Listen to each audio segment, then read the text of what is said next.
Mheshimiwa Rais, wakati huo tulikuwa na viwanda 5 tu vya zabibu vinavyotengeneza mvinyo, lakini baadaye na juice.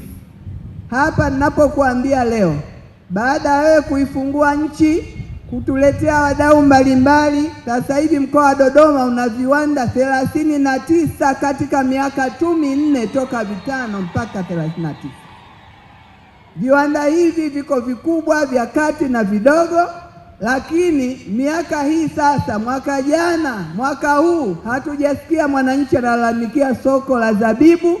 Sasa hivi viwanda ni vingi na zabibu zinaanza kuwa chache, kwa sababu kila mtu ameelimishwa juu ya matamanio yako ya kuona hatuuzi bidhaa ghafi. Wakulima wana process kwenye viwanda, wanauza mchuzi, wanauza kila kitu.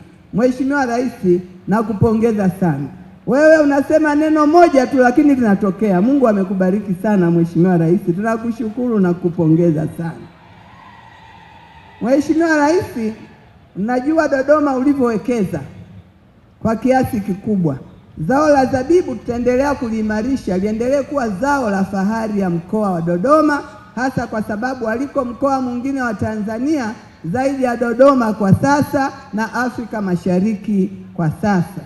Mheshimiwa Rais, umewekeza kwa kiasi kikubwa mno kwenye miradi, kwenye kila kitu mkoa wa Dodoma, na umetupa heshima ya pekee. Sasa hivi wanakuambia wenyewe Wagogo wanaheshimika hata mjini, wako wanajivunia kwa kweli, na wasikia fahari kusema wewe ni kabila gani? Mimi ni Mgogo, mimi ni Mrangi, natoka Dodoma, kwa sababu ya heshima ambayo umeupa mkoa wa Dodoma. Lakini Mheshimiwa Rais, uwekezaji wako mkubwa sana katika mkoa huu. Bado mwaka 2023 tulifanya tafiti na watu wa NBS.